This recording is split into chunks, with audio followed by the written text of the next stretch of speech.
When he turned his back from shoulder to shoulder, it looked like as wide as the tailgate of a truck. And just darkness, literal darkness, just came like all over, just all over me except where I was standing. This thing let out the most blood-curdling, mind-blowing, spine-tingling scream that you've ever heard in your life, and it cut through me like a knife. And I knew that they were going to take me. I just knew it. And then the next thing I can remember is being levitated. Well, when I look in there, I see two big eyes staring back at me. Hello and welcome. You're listening to the Bump Podcast, a place for the believers of the unexplained, monsters, and paranormal. Join us, and we'll go face to face with what goes bump in the night.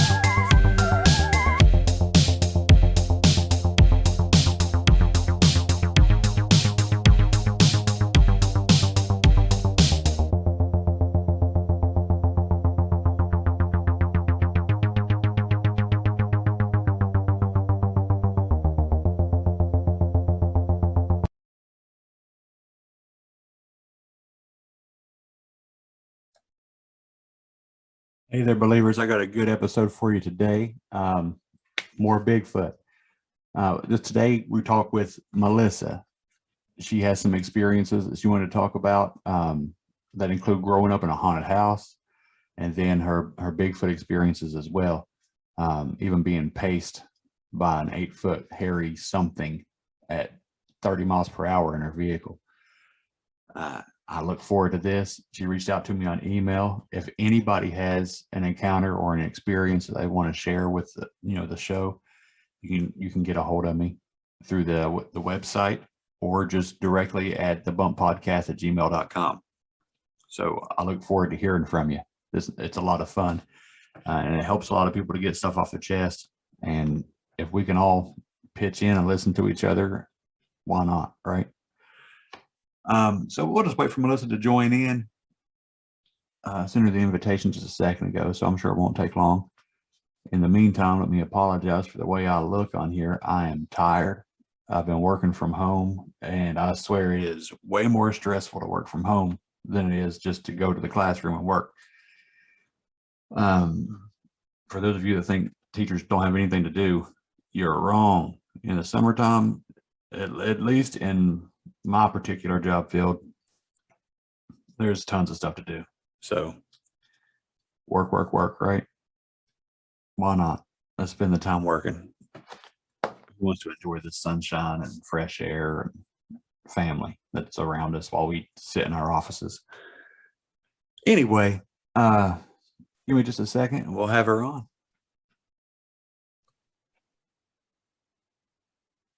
Got it. I have to hit continue. Okay. Basically my name is Missy. I lived in Michigan my whole life until October of 2015. Our house burned down, and rather than rebuild, we decided to move down to Florida. So we moved down here in 2016, but for the first 45 years of my life, I lived in Michigan. So one thing I wanted to bring up though was I was listening to your podcast, and there was a guy that was on there, and he said that he got grabbed on the shoulder in bed or something. Yeah. If anybody else ever had anything like that. So the house I grew up in was a new build, when it wasn't haunted, never had any experiences or anything, except I was sitting at my desk. I was like, I don't know, 6th grade or something. And I'm sitting at my desk and I'm doing my homework, and my desk was up against the wall, and I felt a hand grab my knee, and it freaked me out. Only thing that ever happened to me, I didn't hear anything. Nobody said anything. I just felt like the fingers and everything. I felt a hand just go on my knee quite hard. And I mean, I got up and kind of left my room, and I kind of wrote it off as like, whatever, maybe I was tired, But when he mentioned that in your podcast, that I remembered that, and I was like, that happened to me too, but just the one time, never happened again. I never had any experiences in that house. Just that one time, something grabbed my knee. Oh my gosh. Well, that's plenty, ain't it? That's scary enough. But I wanted to bring that up before I forgot. Yeah. So yeah, so I live in Florida now. 3 kids, 2 adult kids, 1 teenager. I live with my husband and my mother, and yeah, that's about it. So I guess I'll start at the beginning. First things that happened. So when I moved out of my house, right after I graduated high school, I moved into my boyfriend at the time, who ended up being my first husband, and it was his family home. So he had lived there all his life, and his parents had bought the house, and the house was in Rochester, Michigan, which is an old town, and the house itself was built in, like, I want to say 1900 to 1910. Like it was old. That whole area, it was like the historic district of Rochester. So, and he was 10 years younger than his sister, who was above him, and then the rest of them were like 2 years apart. He was kind of like an oopsie. And so there was 10 years between him and his sister. So when I graduated high school, I moved into this house with him and his sister. And she was kind of more like a mom to him, because his mom had actually passed away in that house. I know his mother passed away in that house, and I know a prior owner passed away in the house. And I heard that somebody hung themselves in the garage years ago, but I can't verify that. So I don't know. So it's an old house, and it's got those single pane windows. So every time you open a door or anything, the windows would rattle in the frames. And it had the old steam radiators, that look like an accordion, and then we used to sit on them, like you get really cold in there, so you'd sit on the radiator. And in the basement there was a like the old Freddy Krueger furnace, and with the little grate on the front, you could see the fire in there. Yeah. And a big, huge fuel tank, where they would come and they would bring a hose, put it through the basement window, and fill up that big fuel tank in the basement. So, I mean, this is an old house. And every room had a door. You opened a door to the kitchen, you opened a door to every bedroom. Every room had a door. They did that back then. I don't know why. By the time I moved in, pretty much all the doors downstairs had been removed, so it was just a doorway.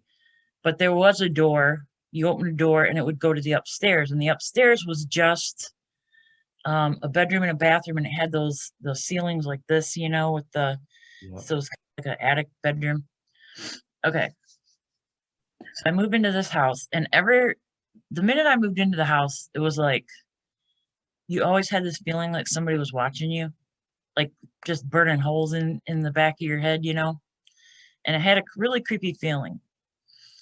Well, the bathroom we had redone the plumbing. It was newer plumbing, but it still had the bathtub with the claw feet, and it had the toilet that had the tank way up high. You had to pull the chain to flush the toilet, and a pedestal sink. And the bathroom was like, I don't know, like 8 feet by 8 feet. It was really tiny, maybe smaller than that.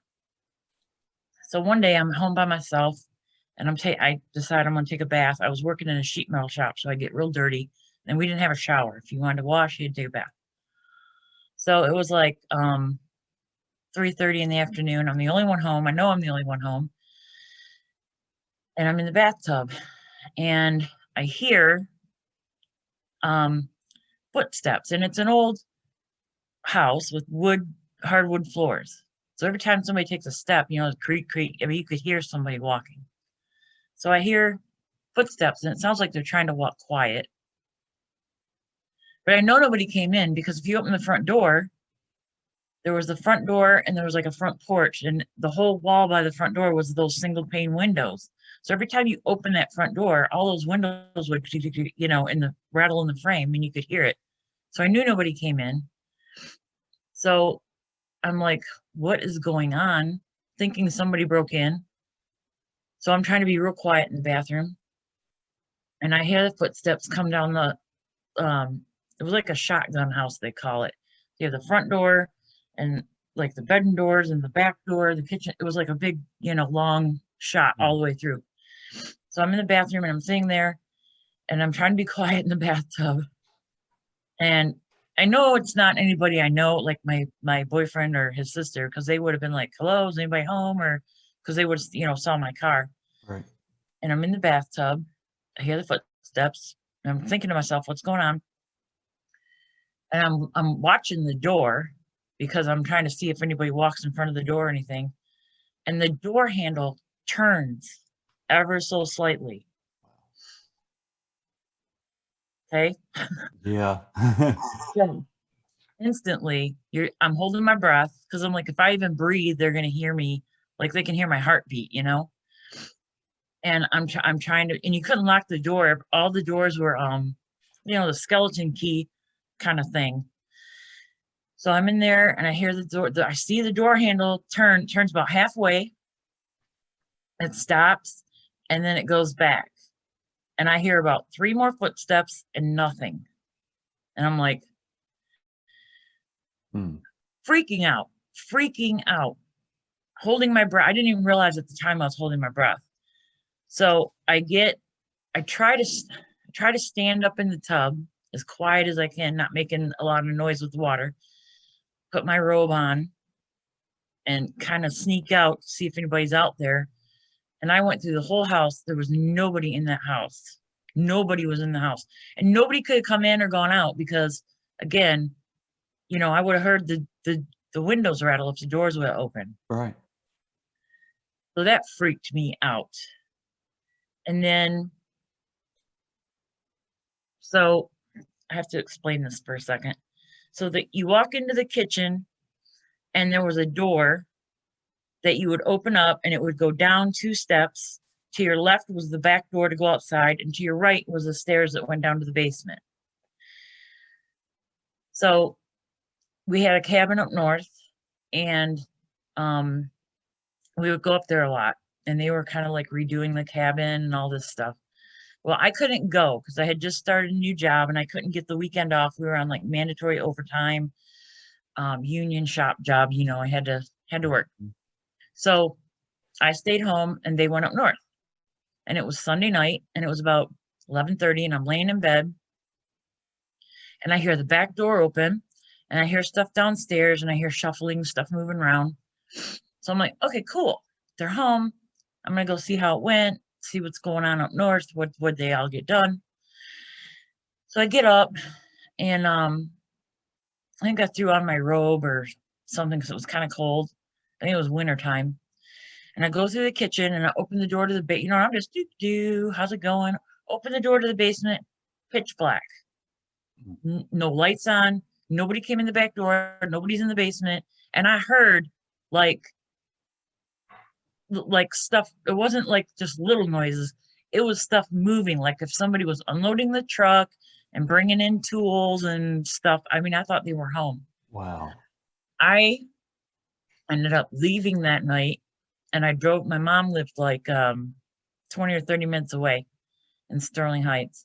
And I drove to her house and spent the night at her house after that one. That one really freaked me out because I was just going about my thing like normal.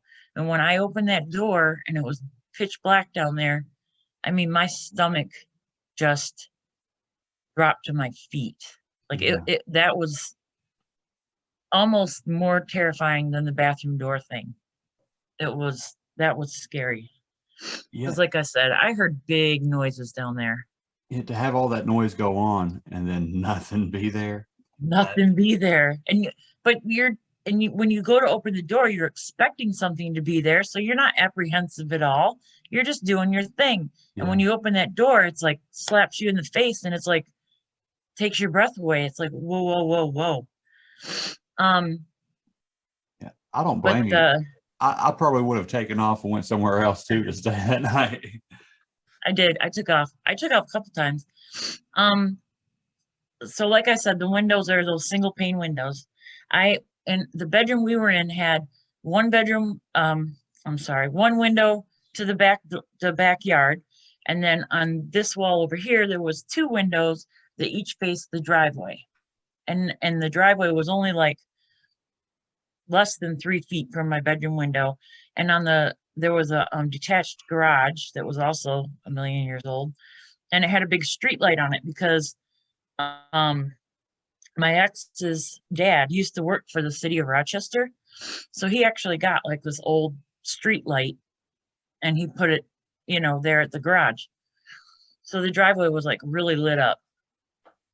But another time I was laying there and I don't know if I was home alone or not, but I was laying in bed and I was kind of just watching TV, and all 3 of those windows at once, bam, bam, bam, like really like somebody took their fist and just went bam, bam, bam 3 times on each window. But I can see out the window, there's nobody there. And I looked out the, because I'm like, is somebody playing a joke on me or what? And there was nowhere anybody could have run to the time I got to the window that I wouldn't see them running off. You know what I'm saying? Yeah. And how would you do all 3 windows at once? You'd have to have 3 people. That freaked me out. And that's the room that my ex's mom actually died in. Yeah. And that, I don't know what that was. But for a time, right before I moved out, there was a time where we had moved to the upstairs bedroom with the, slanted ceilings. And there was a bathroom up there, but we were remodeling it and it didn't work. So if you had to use the bathroom, you had to go downstairs. And there was a door in the dining room. You open the solid wood door, brass door handle, skeleton key lock, open that door and you go up the wooden stairs, and there was a hairpin turn and you go to the bedroom. And we were staying up there, and it was the middle of the night, and I had to go, our bed was up against the wall, and my ex slept here and I slept against the wall on the other side of him. So I got up in the middle of the night and I had to go to the bathroom. So I had to go downstairs, open the door, go to the bathroom, come back upstairs. I'm coming up the stairs and I shut the door behind me because we had like a heater upstairs, and the way the radiator was, you had to have the door shut or it wouldn't really get real warm up there. Yeah. So I was going up the stairs and I shut the door behind me. I was about halfway upstairs and I heard somebody coming up behind me up the stairs. And I knew there was nobody behind me because I shut the door. It's like, 2 or 3 o'clock in the morning. I know his sister's sleeping. She's not following me. And I didn't look back. I just ran. I ran up the stairs. I ran up the stairs to the bedroom, and I went to jump over him to my side of the bed because I just wanted to get in the bed, hide. So I run up the stairs and I go to jump over him. Well, he heard me running and it woke him up. And when he saw me jump, he didn't know if I was going to jump on him or what. So he kind of, put his leg up and his arms up. And I hit my hand on his knee, on his leg. And I broke this bone in my hand. Like my pinky still doesn't. Oh my gosh. All the way to I broke this bone in my hand when I hit his knee. Running up the stairs because somebody was behind me on the stairs. But again, the door was shut. So nobody was behind me. So, but I heard somebody behind me on the stairs.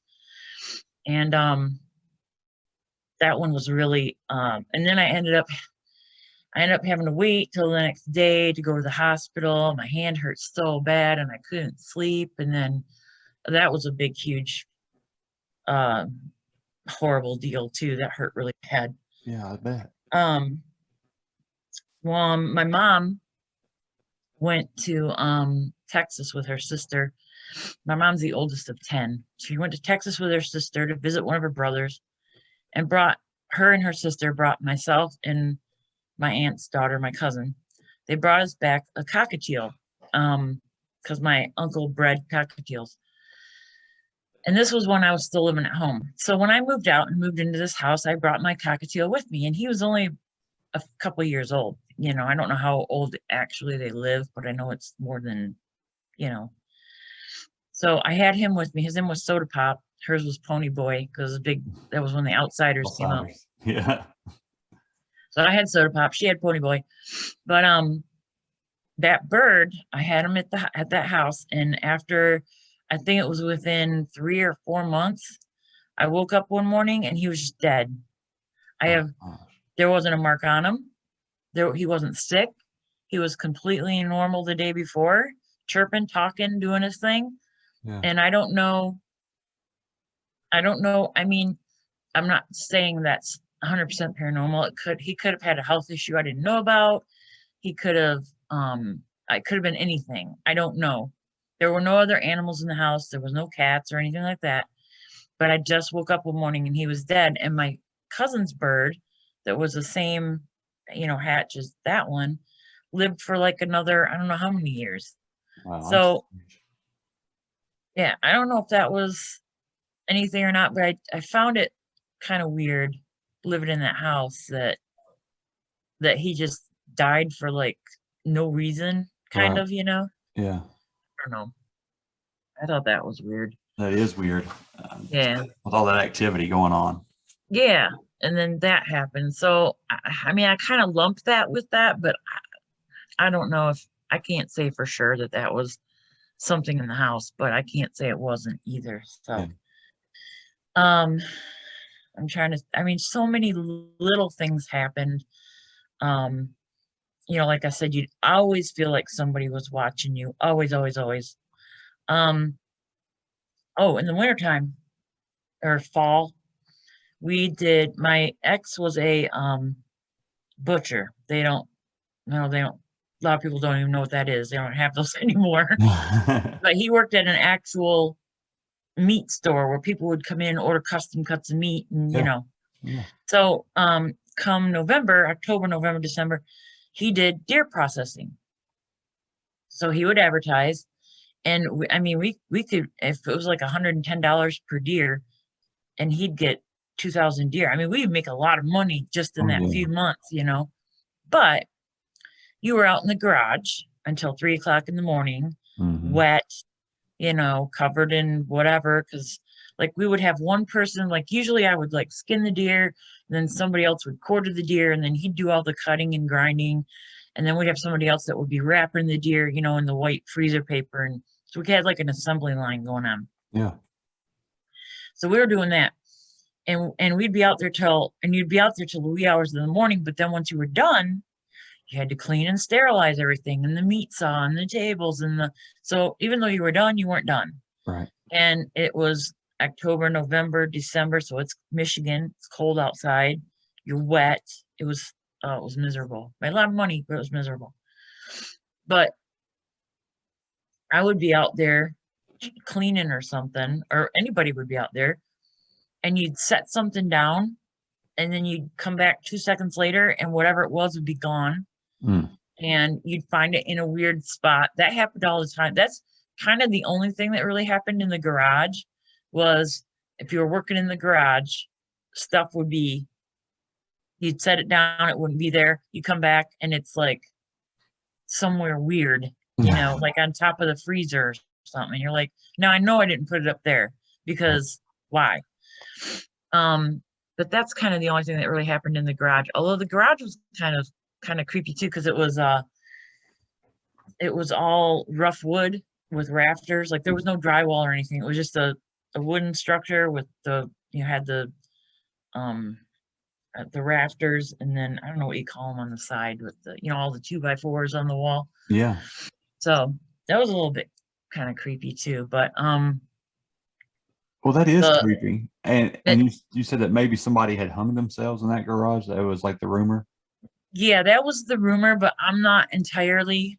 So I moved in there right after high school, so we we partied a lot. Mm-hmm. And there was a guy, I don't want to say his name, but there was a guy, he was older than everybody, and he was not all there. He had gotten a car accident that he was driving. There was like 5 or 6 people in the car, and he was the only one that survived. And he had some brain issues, I think. But he was really creepy. Yeah. It's kind of hard to explain. Like, okay, one time we were at a party and I cut my finger, And I was like, oh man, I cut my finger. And before I could do anything, he grabbed my finger and stuck it in his mouth. Ooh. Okay. Right. Yeah. So this is what I'm talking about. Yep. But when we would have a party, he would be there, and we're all teenagers, and this guy's like 38 or something. So he was older. And he would be standing in the corner just talking to somebody who wasn't there. Hmm. And he had that brain injury. And after I had lived there and all this stuff happened, I got to thinking, maybe he was talking to somebody. Maybe he was talking to somebody that Yep. we couldn't see, but he was having a full-blown conversation with somebody. Yep. So I don't know if he was or not. But I told you I had that Freddy Krueger furnace in the bathroom or in the basement, and it ran on fuel oil. Well, in the wintertime, if the furnace would go out, you would have to go downstairs. And I know this is going to sound weird. There was a roll of toilet paper and a thing of wooden matches. You would take the toilet paper and you would twist it so you had like a big long wick thing. You would light it and you'd stick it in there, and you'd have to relight the furnace with that piece of toilet paper. Yeah. If the furnace went out and I was home alone, I would freeze my butt off or I would leave, because I am not going down there. I was not going down there to start that furnace after living there for a while and having that stuff happen. Yeah. I don't blame you. There was I don't no blame way I was going down there.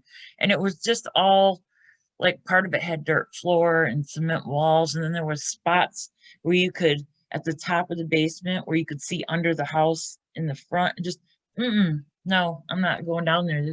No, too many creepy things. I think, like, for the big stuff, I think that's pretty much like what happened in that house. I know there's a lot of other little tiny things, like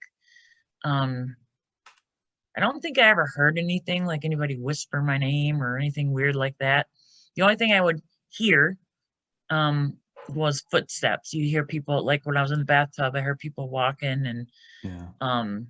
stuff, like I heard somebody on the stairs behind me, but I never heard any voices or, anybody whisper anything. So, and that house is still there. They still own it, and my ex's nephew lives there now with his, I don't know if it's his wife or his girlfriend, but they still have the house. They still live in it. They still use it. And I'm dying to know if they've ever had stuff happen, but I don't know. But I told you had a cabin up north. Yes. So the cabin in northern Michigan, I'm gonna be one of those people. This is Michigan. The cabin was up here about 30 minutes from the bridge that goes into the UP. And when we moved from southern, we were in the Detroit metro area in Rochester, and we moved up north. We had bought a house on land contract and blah blah blah. Anyway, we sold it.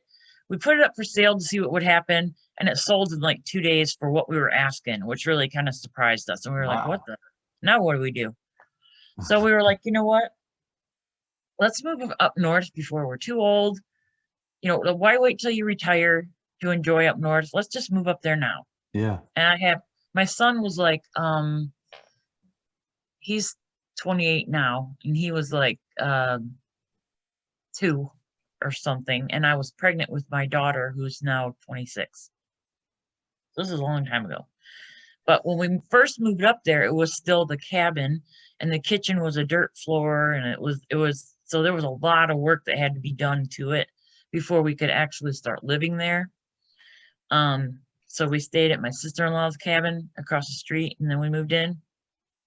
But just for reference, we moved into the cabin, and we had 40 acres. And then next to that, his brother had 40 acres.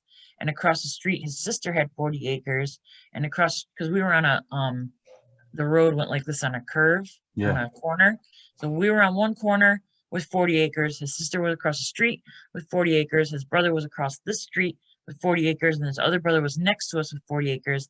Then Aunt Jean had like 20 acres. And then Aunt Tuck had like 30 acres. So we had all this private property. Nice. With a couple houses on it.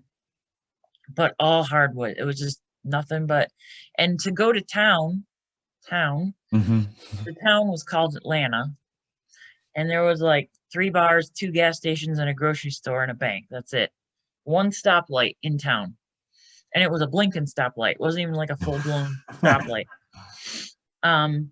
So basically we were right between Gaylord and Alpena. For anybody from Michigan that knows the area, Yep. we were smack dab between Gaylord and Alpena. So if you wanted to go like big grocery shopping, it was a 30-40 minute drive one way to go to Gaylord or Alpena. So we moved up there, and we got the cabin all straightened around so we could move into it, and we did.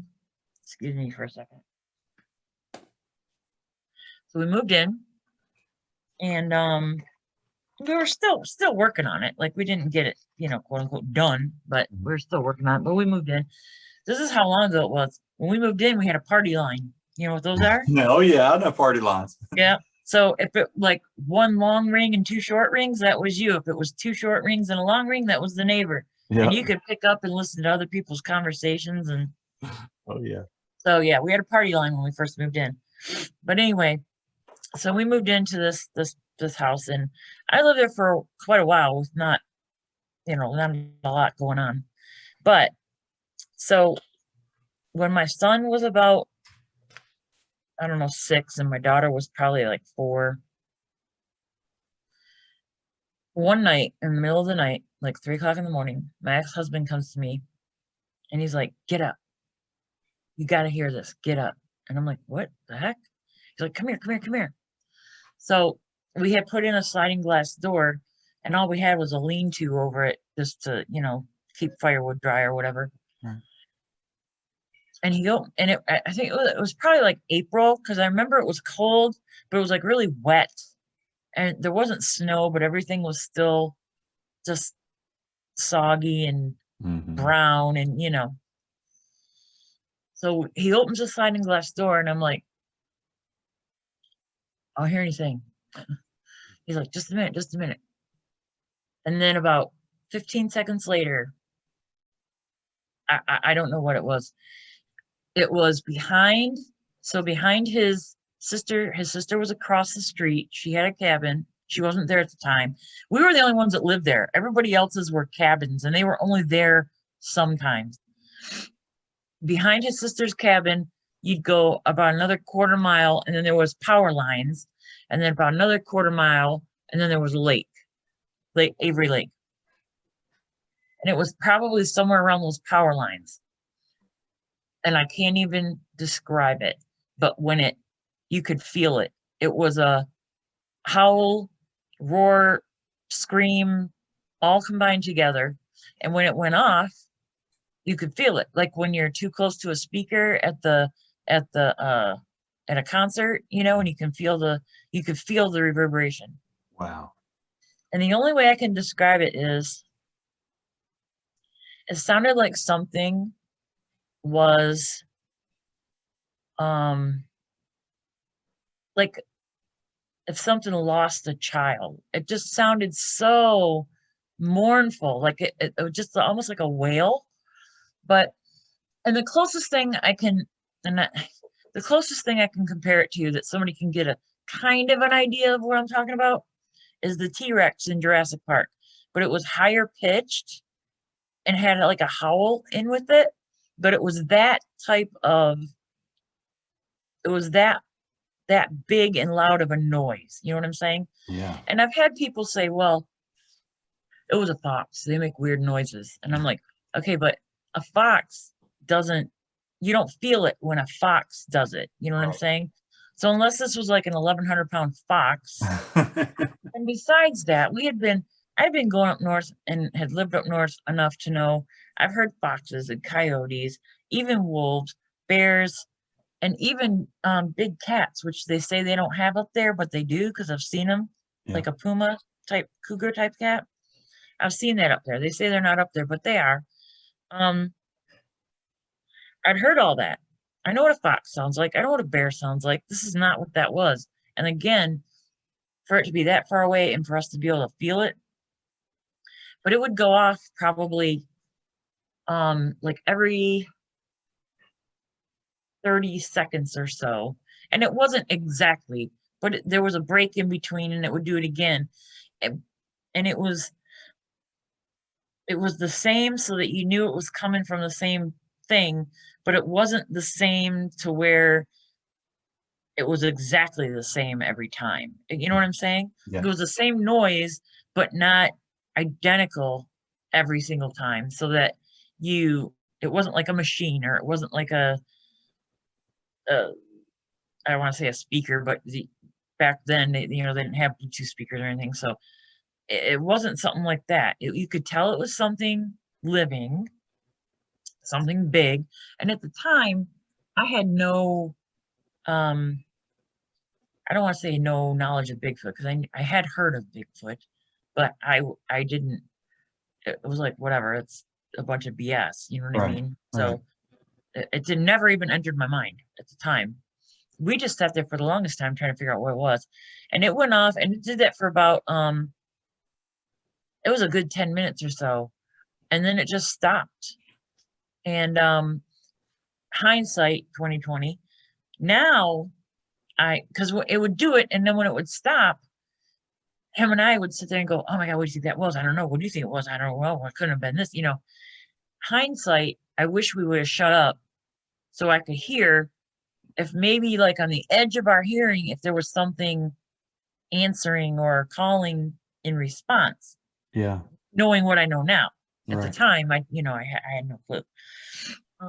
But I remember being concerned enough about it that I was afraid it was going to wake up the kids and scare them.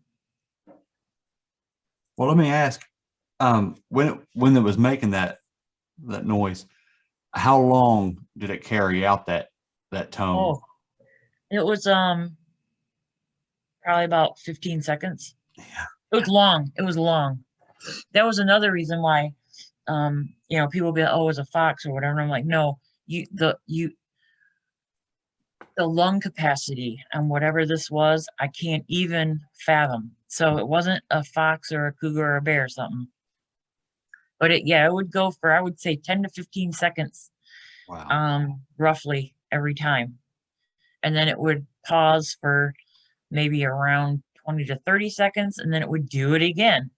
And to be able to sustain that kind of a call over and over and over again, time after time, had to be something. And again, I didn't see anything, so I don't know what that was. But it was northern Michigan, and at the time I wasn't really aware, but the Michigan dog man is a thing too. So Yeah, it is. I hadn't even thought about that yet. and I do know somebody that claims they saw a Michigan dog man. So I've never had any experiences with that, but I wouldn't.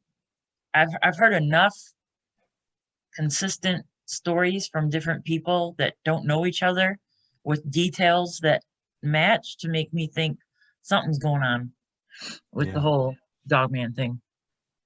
But yeah, so I don't know what that was. Could have been anything, but I know what it wasn't. So, Right. you know.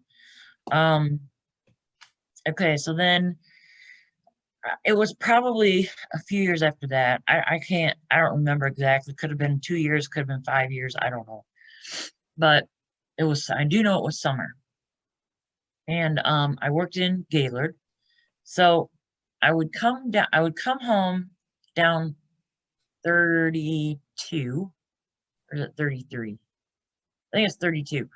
So I come down 32, and you're going down the highway like this. I guess you're coming this way down the highway. And then there's a dirt road that goes this way. So you make a hairpin turn and you take the dirt roads to go home. I wanted to take the dirt roads for whatever reason. I didn't feel like going through town, or I don't know. But it was a beautiful day, and sometimes you just take the back road sometimes. So that's what I was doing. So I come down the highway and I take this hairpin turn. Now, when you take that hairpin turn, here's the highway, here's the dirt road, and the highway keeps going like this, and the dirt road goes like this. So you have like a pie-shaped that just keeps getting bigger and bigger as the dirt road goes up. Mhm. In that pie-shaped area is a cedar swamp, and it goes down and then back up to the road, between the highway and the dirt road. It goes down, and it's all cedar, and it's boggy, and it's just a cedar swamp. Yeah. It just gets wider and wider as you go. So I made that hairpin turn, and I'm in a geo tracker with a soft top. Okay. So I'm basically in a tuna can with no top on it. Right. And it was a 4-wheel drive, but you had to get out and lock the hubs, Yep. So I'm in this soft top geo tracker, and I'm going down the dirt road, and out of the corner of my eye, I saw something. And my first thought was my neighbor's horse got loose, because what I had seen out of the corner of my eye was huge, and it was in that swamp. Now, another thing I got to tell you is, so the sun was shining, right? So when I was over here on this dirt road and I looked over, I could see through the swamp to the sun on the other side. But in the swamp, you couldn't see anything but silhouettes because it's dark in there with all the, get what I'm saying? Yeah. Yeah. Okay. So I see this movement, and I slow down because I'm thinking, I don't know what it was. And when I look over, I see a head, not really any neck, and I'm looking at it from the side. Okay. Mhm. So I see a head, shoulders, I see an arm like this. I don't know if you can see an arm back. I see one leg back. So it's like running like this. Yeah. And I can see hair on the arms. As it runs, I can see the hair like bouncing on the back of the shoulders. And on the back of the arm, I can see the hair like bouncing as it runs. And I can see in profile, there's no sticking out. There's no muzzle. There's no anything like that. It's a flat face.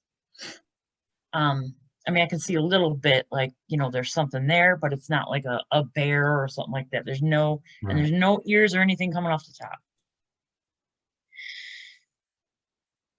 So I don't know what to think right now. And I'm looking back to the road, and I'm looking back over there, and I don't want to go off the road, Right. and I try to go faster, but the dirt roads up there, they get, those washboard bumps Yep. that you get on a dirt road. So I don't want to go too fast because I don't want my ass to swing out, and then I don't know, I could tip over, I could crash, I could whatever, lose Yeah. control. And I keep looking over, and I keep seeing different. I can tell it's running like this, and I can see the hair, but every time I look, I see a different. One time I see an arm up, and the next time I might see it in a different position, but it's definitely running. Right. And I'm trying to go as fast as I can, which is like I said, like 25, 30, because you're on this washboard dirt road. I'm not going to go 60 or anything. Right. So, I don't know what it is, but all my brain can tell me is it's a guy, because it's upright, it's running like a dude, and it's big. It's a big dude.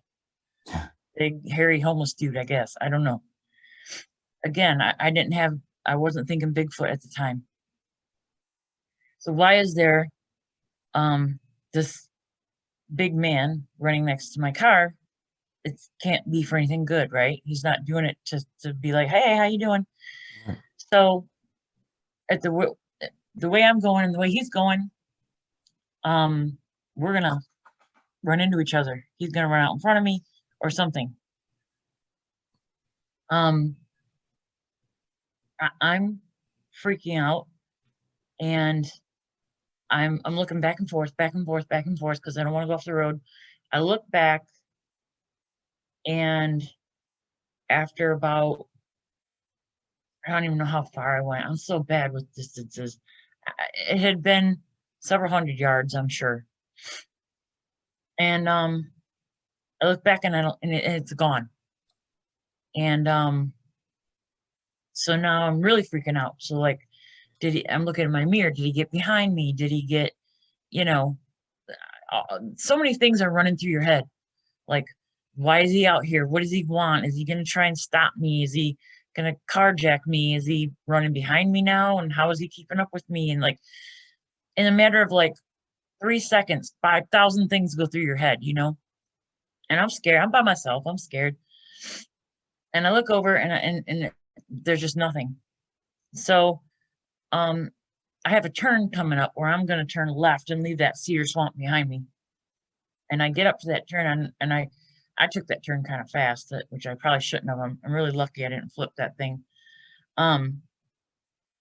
But at some point later, I had gone back because it plays in your head over and over and over and over. You know what I mean? And you're like, so what did the guy want? And up there, everybody knows everybody. So who was that? Because I don't know anybody that looks like that. And just all these things go through your head. So I don't know if it was a few days or whatever. I had gone back to that area by myself because I didn't tell anybody about this. Because my ex-husband at the time, he would have, you know, tried to figure out who it was and shove a shotgun at him or something. So I didn't say anything to anybody, but I went back. And when I went back was when I realized, and this, man, it was a long time ago and it still scared me. When I went back, I realized that cedar swamp goes down. So that guy that was running next to me, and we were head level. Yeah. And I don't know if he ever looked over at me or not. I don't know that. But we were at head level, and I was on the road in my car, and he was running through that swamp. And that's when I realized that this person had to be minimum 8.5 to 9 feet. Oh my Be God. running next to me and be looking at me. And I also noticed the trees, which I thought were smaller because of how much I could see of this thing. Now I say thing, this guy behind the trees. I thought I was looking at trees, you know, Yeah. but I was looking at trees. Oh my goodness. And so now I'm realizing that this thing had to be like 4 feet wide. And it just didn't make sense to me. I could not figure it out. And it wasn't actually, honestly, but it wasn't until quite some time later that the whole Sasquatch thing popped into my head that had to be what, because again, I could see the hair Yeah. bouncing off the shoulders and coming off the arms. And that was another thing I couldn't figure out was like, did the guy have like I was trying to figure out if the guy was wearing some kind of animal fur. Like why was the hair moving like that? Like this I get, okay, because he's got long hair maybe. But the hair that was here,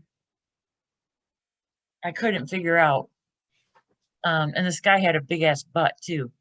And I couldn't figure out how anybody could run through that swamp and keep up with my car because it's like sticks and holes. And, I mean, it's a swamp, okay? Yeah. It's a swamp. You got branches and brambles, and you don't really have a lot of growth growing under there, but there's a lot of wet and muck and holes and branches and all kinds of stuff. So how can you run through that and keep up with a car that's going, 25, 30 miles an hour?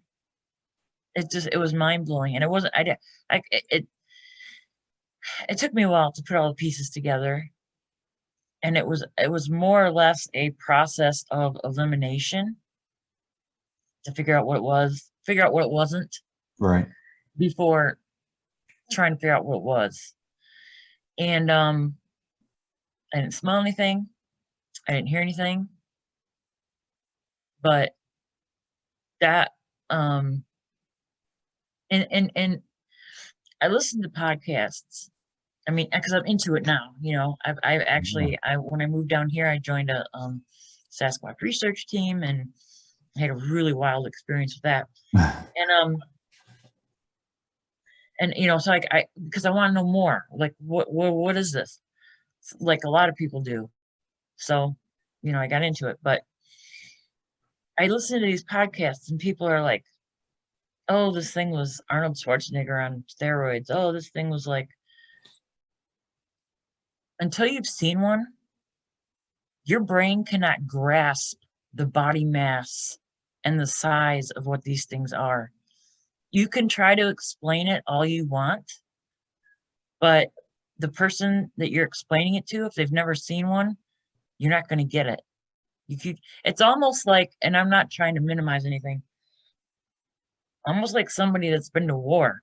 I can explain it to, you know, somebody can explain that to me all they want. I'm not going to get it. Yeah. The size of these things, until you've seen it, you don't get it. I can't fathom how something that big is out there and nobody finds, you know, I have a theory on that too. But, you know, if I was walking out in the woods, if you were walking out in the woods and you came across a femur that big, sorry, you know, a big, huge femur, say, Right. you'd say, well, that's a big cow or deer or elk or moose or bear or whatever. Kind of cool. And you'd throw it aside and walk by. Unless you saw a skull or an incomplete skeleton, I'm not an anthropologist. I don't know what that bone is, right? I think people have found bones. They just don't know it. Maybe. You know what I'm saying? Yeah. I mean, like I said, unless you find a skull or like a whole body, you could find a giant femur or a giant arm bone or a giant rib or whatever, and you're going to think it belongs to a bear or a moose or a elk or a whatever. You're not going to take it home and have it tested for DNA. I mean, I think people have found bones and they just don't know it. Yeah. I really, really do. You know, then you get into the whole, you know, we still don't have a fossil record on chimps and we know they're around. So there's all that. But I think people have found bones. They just don't know it. I think that people quote unquote see them all the time, but they don't. Mm-hmm. I mean, if you've ever seen a picture of gorillas in the jungle, it's like a game. You have to find them. They're there, but you can't see them. I think people walk by these things all the time. Yeah, all the time. Probably do. But you're not looking for them. And even if you are looking for them, a lot of times you don't see them because, you know, they're not pink and purple. They blend in, and they know how to blend in. And I think you could walk within 3 feet of one and not even know it. And you know, and I'll imagine them being of those proportions, your mind wouldn't register, you know, what you're walking past anyway. It wouldn't look like a human, you know. Tree stump. Yeah. Yeah. It's a tree stump. It's a boulder. It's a whatever. Unless it moves or it wants you to see it. Yeah. You're gonna walk right past it and just think it's a part of nature. That's why they're auburn red and brown and black and gray. And that's why they're those colors, because they just blend right into, you know, everything else that's out there. Excuse me, I'm gonna take a drink of my. Oh, you're good. That is an absolutely terrifying experience. That it was scary. So my dad had a cabin up in the UP. Okay, so we're in Michigan. Now we're up here. Okay. It was kind of up by Pictured Rocks National Lakeshore area. I don't know if you know about that.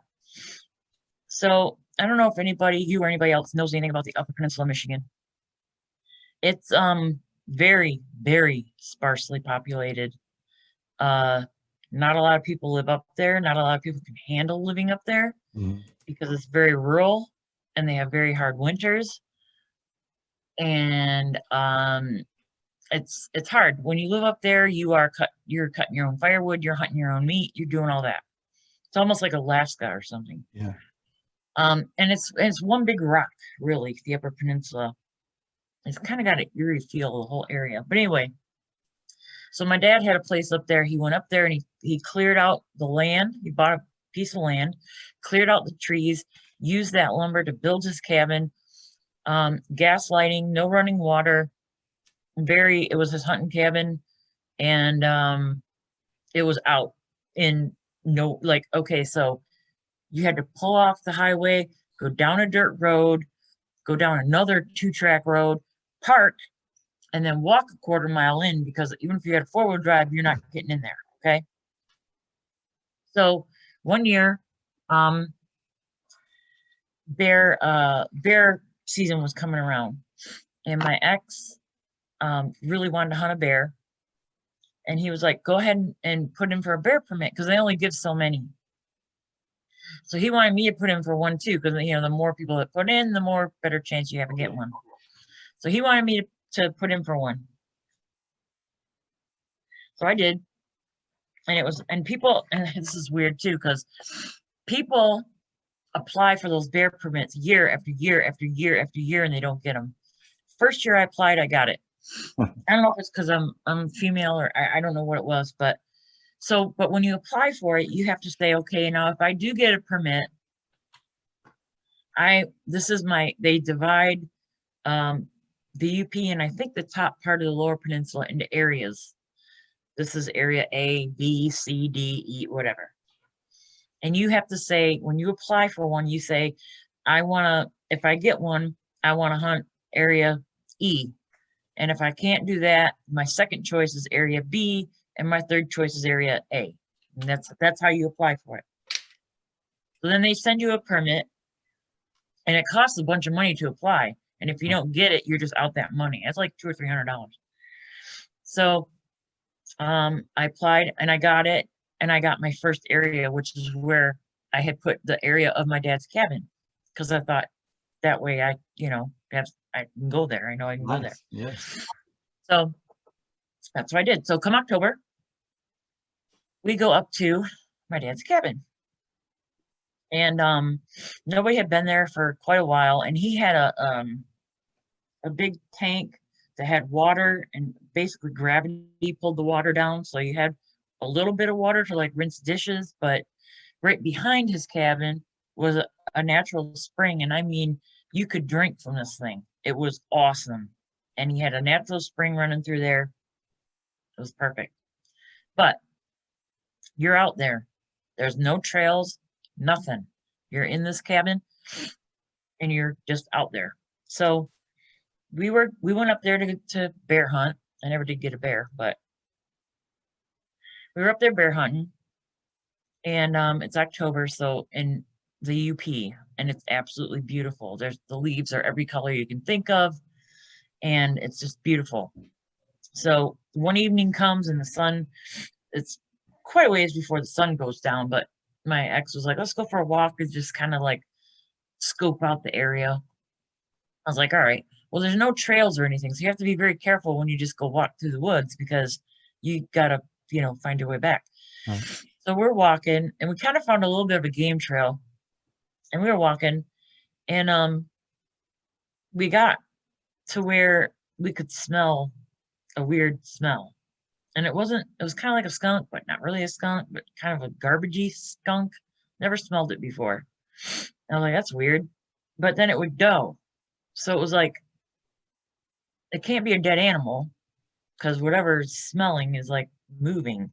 And he's like, well, maybe it's a bear that, I don't know if you can swear or not, but maybe it's a bear that just rolled in shit or something. I'm like, I don't know. So we're walking, and not too long later, there's a log laying down, and on this log is, okay, so like when you peel a piece of birch bark, it kind of like curls up a little bit. It's like a little bowl. So on this log is this little piece of birch bark, and inside of it, there's some mushrooms and some berries and some, I don't know, some moss, and just almost like a salad, really. Wow. But it's in this little bowl thing. It's sitting on this log. Now, mind you, there's nobody for literally miles. it's private and state land. So it's not like, sorry, my dogs are barking. It's not like somebody's, we're probably the first people that walked through there in God knows how long. So we're like, what in the hell is this? Yeah. And didn't hear anything. But again, hindsight, we smelled that smell, and about 5 minutes later, we came across that. And we're in an area where there's been no people for, I think the last time my dad had been up there was like 2 years. So I can't say for sure what that was because again, I didn't see it. But we smelled that smell, and then we saw that little salad bowl thing sitting on the log. And I just can envision, a Sasquatch just like getting little things to take back to their kid. I don't know. Yeah. It was the weirdest thing though to see that. And again, there's nobody for miles. There's nobody. And I know this because our van ended up breaking down and it sucked because there was nobody for miles. Yeah. And we did hear some weird stuff at night, but again, I don't know what that could be or not be. I did hear a couple like on the side of the cabin, Mm-hmm. but at the time I kind of just figured that it was like raccoons or something. But hindsight again, I don't know how a raccoon would thump the side of a cabin. I can see the roof, but not the side. Right. And again, I'm not saying it was, but I don't know what would do that. You know what I'm saying? On the side of the cabin. If I don't know. Hold on 1 second. I'm sorry. No, you're good. I have to tell the maintenance guy is here to fix my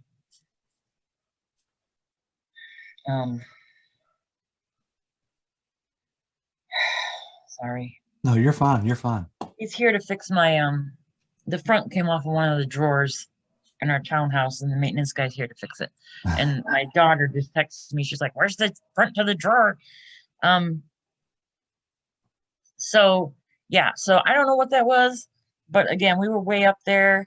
There's been a lot of reports in the UP. The UP is a very weird place. Yes. And there's lots of cool Native American stuff there, and the tribes that lived up there had their own tales of Sasquatch and Dogman. So, that would be the one place that I would think is most likely would have something like that because there's so few people up there. There Right. are so few people up there. I mean, there's little towns that are spread miles and miles and miles and miles apart. And in between that is nothing but wild. Yep. And you're on the Great Lakes. So My best friend just went up there and camped by himself. He lives in Michigan, and he went to, I think it's called Pretty Lake National Forest, and he stayed a few days up there by himself. And I was telling him he doesn't believe in Sasquatch at all. right. I was telling him, I said, I hope of all people that you Hope you wake up in the middle of the night with a Sasquatch staring you in the eyeball. Yes. I But- kind of wish that for my husband too, because I don't think he believes in any of that stuff either. And even though I don't think he thinks I'm lying, I think he just thinks that I saw something else or something. But yeah. but we shoot and stuff. So we do go out in the woods down here. And I so hope that he sees something that just, but I was telling you, when I moved down here, I joined a Sasquatch research group. Yes. And I went out with them, and it was me and two other guys, and so we have wild hogs down here, Mhm. and they were very dangerous. And the one guy had a gun, so I was like sticking to that guy because I wanted to be with the guy that had a gun. But there was 3 of us, and we were walking, and we were in the green swamp. So it's it's a green swamp nature preserve. It runs for miles and miles and miles. There's nothing out there. There's nobody out there. If you're gonna see a skunk ape, that's where it's gonna be. And we were out there and we're walking. And it was probably about 1 o'clock in the morning. And we were walking along this, there was like a 2-track trail that we were kind of trying to stick to so we didn't get lost. But we were walking and all of a sudden all 3 of us just stopped. We walked into, it was, I know it's Florida, but it was probably about 45 degrees that night because it was during the winter and it was kind of chilly out. And we walked into, it felt like a sauna.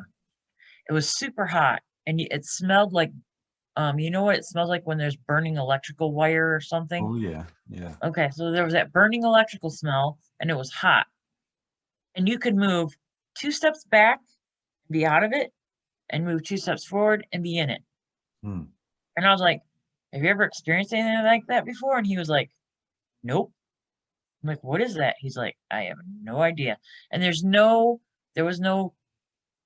you know, cell towers or electric factories or whatever they are. There's nothing. It's the green swamp. We're in the middle of nowhere. Yeah. I can't explain that either. That was weird. We just walk, you could walk in it and you could step out of it. And it was super hot, super muggy air, and it smelled like burning electrical. And then 2 steps and you were back into the 45 degrees, you know, chilly. I've never experienced anything like that. I have no idea what that was. That's odd. That was weird. Yeah. Well, let me ask you, after having that terrifying sighting and, you know, seeing their behavior or possibly seeing their behavior with, you know, the way they collect food and stuff like that up there in the UP,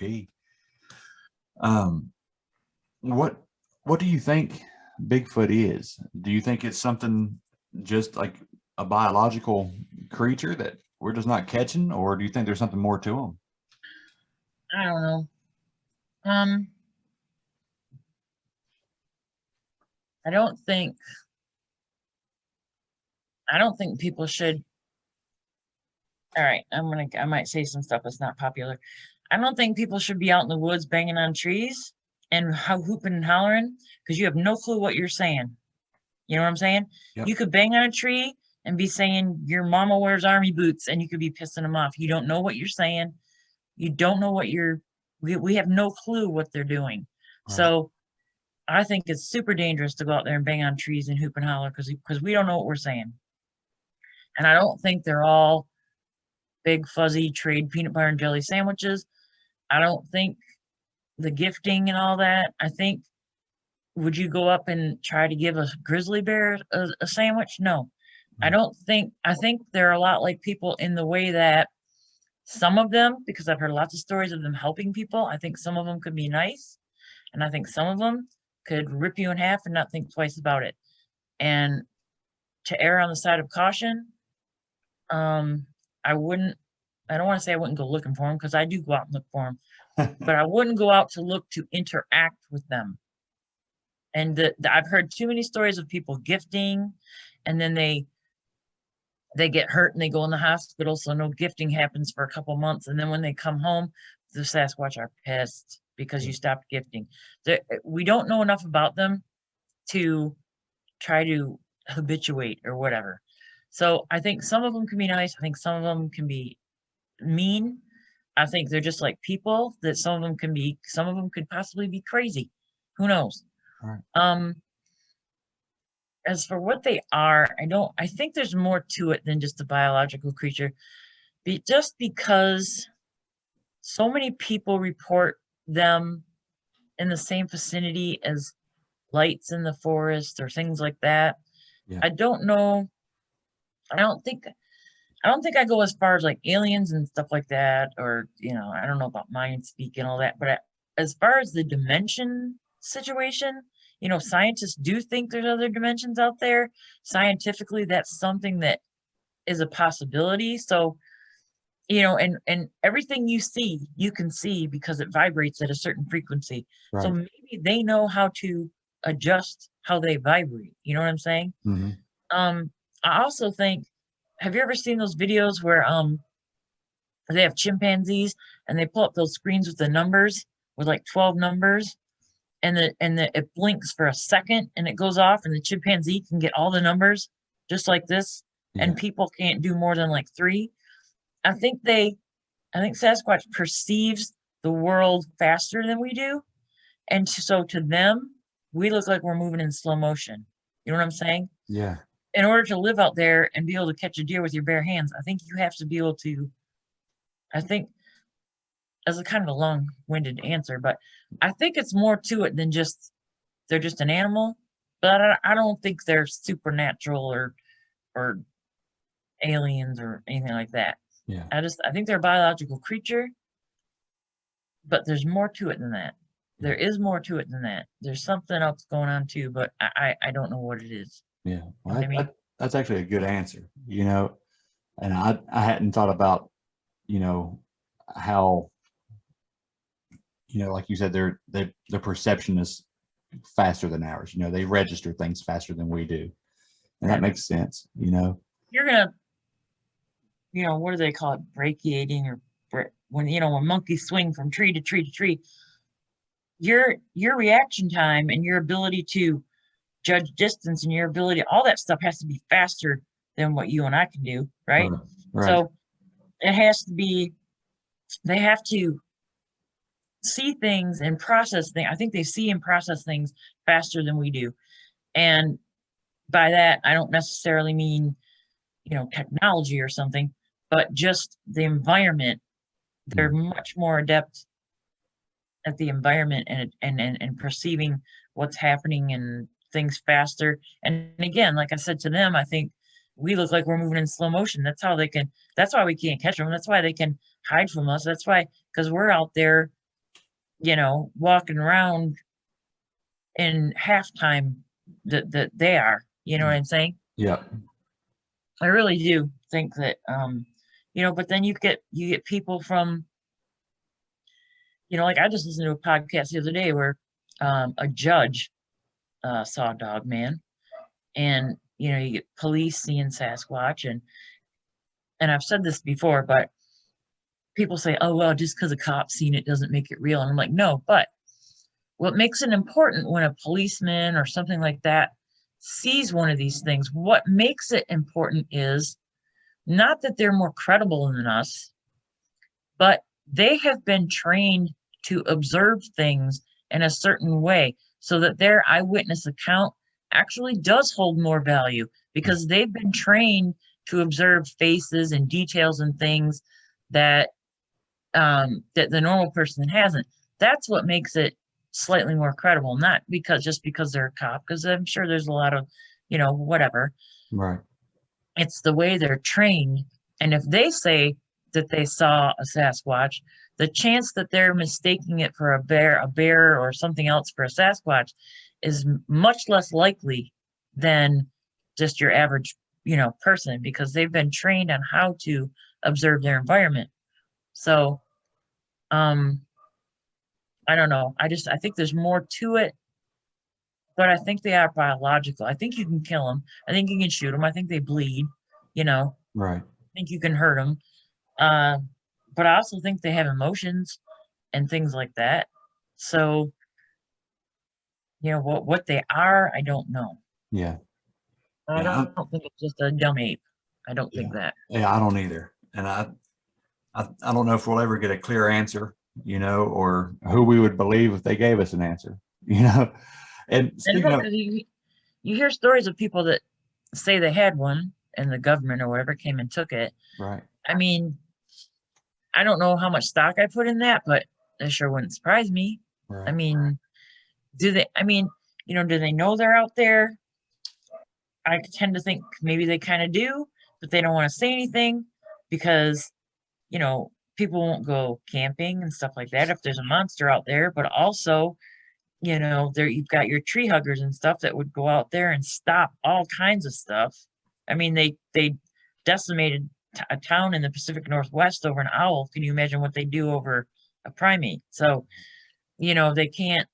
It would decimate the logging industry. It would do all kinds of stuff that people don't even think about. And as far as religion goes, because people are like, oh, then it would just throw the Bible out. No, it wouldn't. No. Wouldn't at all. Because the Bible talks about Enoch, and it talks about, him being covered with hair and living out in the wilderness. And I don't know. I could just go on and on and on about it really, but it's, there's more to it. They need to be studied. But I don't know that they ever, quote unquote, need to be proven, Right. because, when people say, well, we want to prove it so we can save them, well, I think they're doing a pretty good job. Granted, we need to save their habitat. We need to do that for species that we know are there. We don't need Bigfoot to do that. We've got enough animals that we know about that we need to save habitat. So you don't need them for that.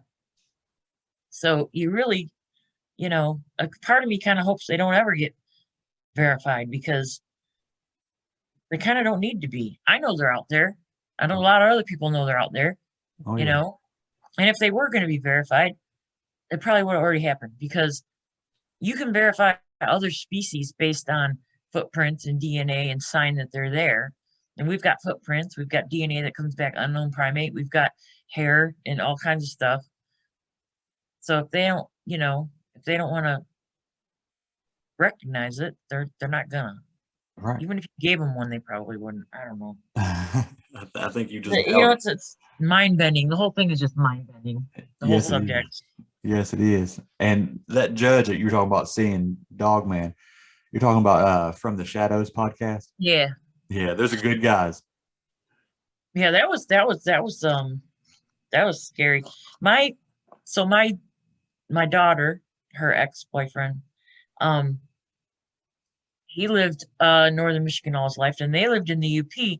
She went to she's at Michigan State right now, but she went to Michigan Technological University, which is at the very top of the UP in Houghton Harbor, or I mean Houghton Hancock. And anyway, he said he was with his brother. They were like teenagers. They were home alone. He was with his brother, again, living in northern Michigan out in the middle of nowhere.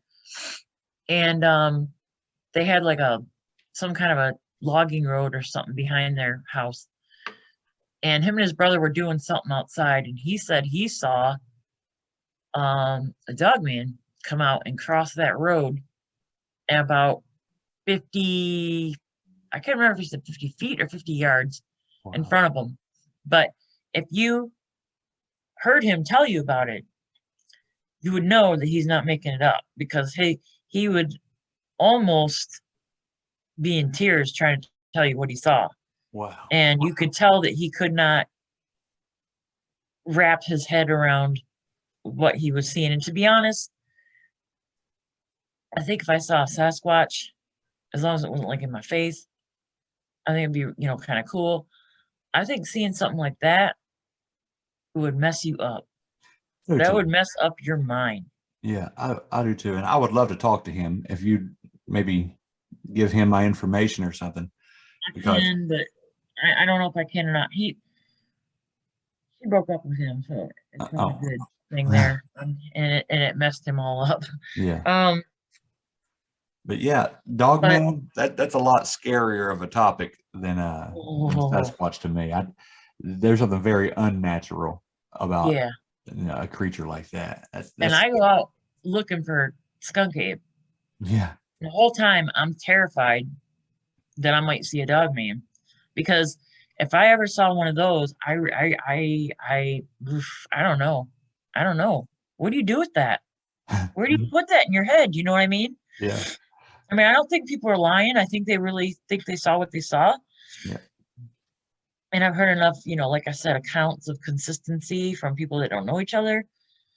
But I mean, you talk about PTSD. Oh yeah. That would I don't know what I'd do with that. Yeah. I love the outdoors. I love the woods. I love camping and bushcraft. That's one of my biggest passions. But if I ran across a dog man, I know exactly where I would put that in my mind. I would put that in the demonic category, and I would Well, I've heard that people say it just exudes like evil. Yeah, like it just makes you, because people see Sasquatch and they're like, oh, I wasn't scared. It just looked curious, or I mean, sure, you have people that say I saw Sasquatch and I peed my pants because it scared the crap out of me because it was growling at me. I get that too. But I've never heard of anybody go, oh, I saw a dog man and he was just a cute little thing and I was just curious. Every single person was like, it was the most horrible, scary, demonic looking, and I can't tell you how many times I've heard the word demonic Right. associated with it, you know? Yep. So yeah, I don't know what I'd do with that. Yeah. I like to go out in the woods too, but and if I and I've seen a Sasquatch and I still go out in the woods. I'm armed, but I still go out in the woods. But if I saw that, I don't know that I would continue to go out in the woods. I'd be terrified to go take the garbage out because another thing is the dogmen are seen a lot in urban areas. Yes. They're not always out in the remote. Well, technically neither is Sasquatch, but they're not always out in the woods. People see them like in their. I saw a video, okay, of a person here in Florida. I don't know where in Florida, but they had a yard and there was a tree line and there was woods behind their house, probably about 50 yards from the back door. And they were talking about this thing they saw and they were scared to open the door. And they opened the door and this thing went across and it looked like a dog man, but it was almost like the Predator, like that invisible. Yep. And it freaked him out. But have you seen that one? Yes, I saw that. What the hell is that? And that's an urban. And I don't think that was a special effect or anything. I don't either. Because the dude that did it looked like he was about ready to cry. Yeah. And Yeah, that was terrifying. Yeah. I don't know. And a lot of people see those too. A lot of people see these things that quote unquote look like the Predator. They're like invisible, but you can see them kind of a thing. Yeah. Yeah, I I don't know what that is either. David Pilates has the Missing 411 series. Mm-hmm. And Amazon Prime, they had a special, one of the documentaries on there. It's called Missing 411, The Hunted, I think. Hunted, yeah. And there's a lady talking about seeing that, invisible cloaked kind of entity going through a tree or something while she was out hunting. And, but she had saw that at the same time that I think it was her nephew or grandson was at band practice and everybody on the football field out there saw this UFO.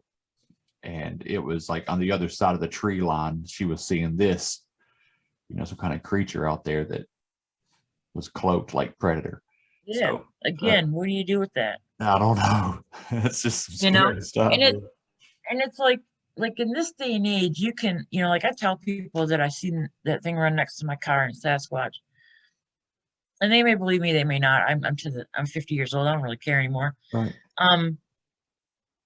But if a dog man or that Predator type thing, I could see not telling anybody about that because that's something that's even more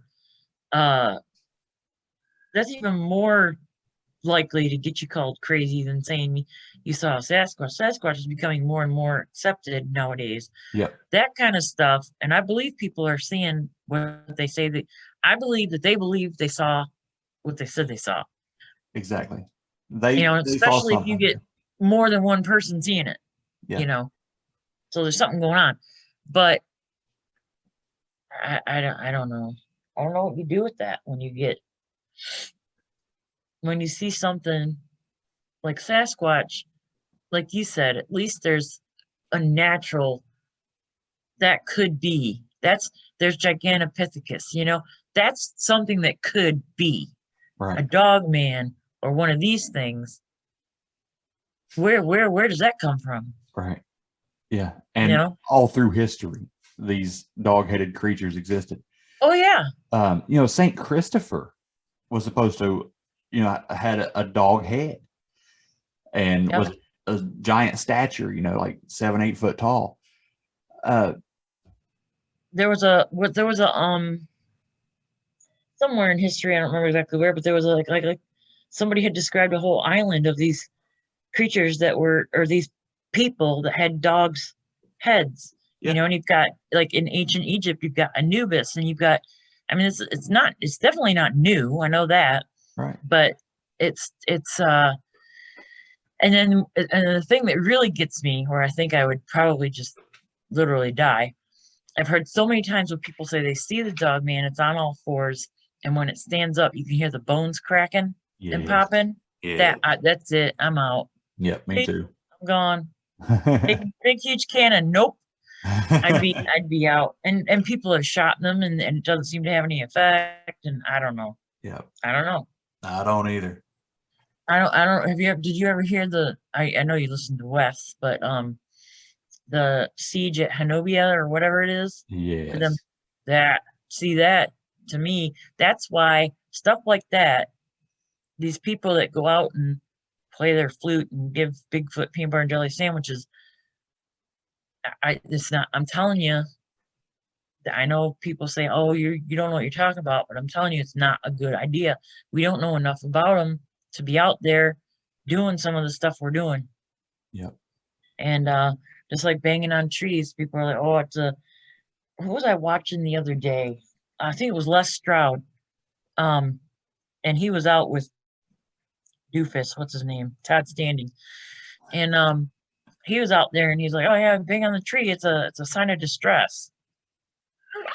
How do you know that? You don't know that. You ask them, like, Right. you don't know what that is. That could be, I'm food, come and eat me. You have no idea what that is. Yep.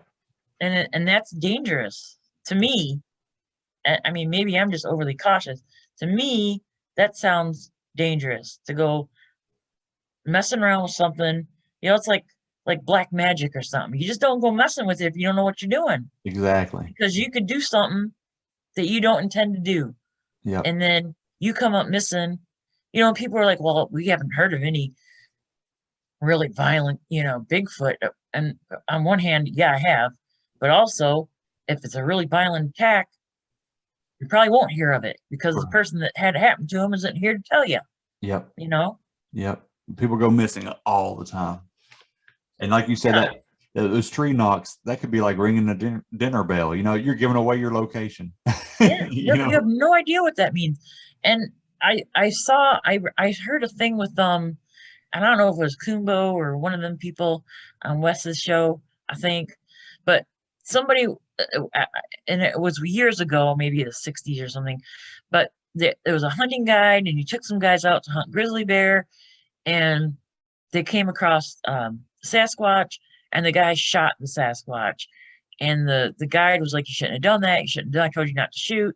And the Sasquatch came over and ran past them, and in one fell swoop, when he ran past, took the guy's head off that shot him just as he ran past. And the guide was like, wasn't hurt, but he was just like, his brain was gone after that because he saw that happen. But well, that guy can't come tell you a Sasquatch ripped his head off. You know why? Because he's dead now. But whether that happened for real, I don't know. I can't say I wasn't there. But would it surprise me? No. All right. And if you shot one of these things. Yeah. And they seem to have the ability. They got the speed, they got the size and the strength. So I've heard some real stories about the amount of strength. Yeah. It's just, like that old saying, don't poke the bear. Why tempt them? Why take that chance? Because we just don't know. We don't know what we're saying. We don't know what that behavior means. We don't, even like certain animals, I don't know if it's gorillas or whatever, but, to us, when you smile at somebody, it's a sign of friendliness. But some animals, when you smile, that's a sign of aggression because you're showing your teeth. Yep. So, you know what I mean? We don't know enough about them to be out there running around, banging on trees, whooping and hollering. And I think, to be honest, I think the best way to see one is to just go out there and do your thing. Go out there, play some music on the radio, camp, start a fire, kids making noise, whatever. I think the curiosity brings them in. Yeah. I don't know, again, do you want to even do that? Because we don't know, maybe you're going to bring in the one that's the rogue male that's, freaking a psychopath. I mean, I don't know. If they are part human, then they're subject to mental illness just like we are, right? Yeah, you're right. So you could have psychologically crazy Bigfoot out there. And then you could have, because I've heard of stories too where little kids get lost in the woods and a female Sasquatch came up and grabbed his hand and walked him back to where he could see where his camp was. And, you know, and I'm sure that happens too. Yeah. You know, then But you don't- have Albert Austin. So, Yeah. you know, Yeah. You don't want to roll the dice, you know. You I don't wanna- want to roll the dice. No, I Some don't. people either. might want to, but I don't. Me neither. Well, Missy, is there anything else we wanted to cover before we hop off here? No, I think we're good. All right. I mean, I could literally talk for hours and hours, but yeah, no, I think we're good. Okay. Well, I really appreciate you reaching out to me. I know you listen to a lot of podcasts, and I'm glad you sent me a message. I really appreciate that. Well, I really like the podcast. I kind of said in my email, I kind of not just found it, probably like within the last month or two, but I heard it on another one. And I don't remember which one I heard it mention you on, but it might have been Into the Fray. I don't remember, but anyway, might have been Wes, but I heard it and put it up on Apple Podcasts and just started binging it. So Sweet. Thank you so much. thanks for having me. Hey, anytime. And if you have any more experiences or whatever down there in Florida, holler at me. We'll bring you I back do on. want to start getting back out. I haven't been out in like a year because I'm taking care of my mom and my husband, and my daughter's autistic, and I got so much crap going on.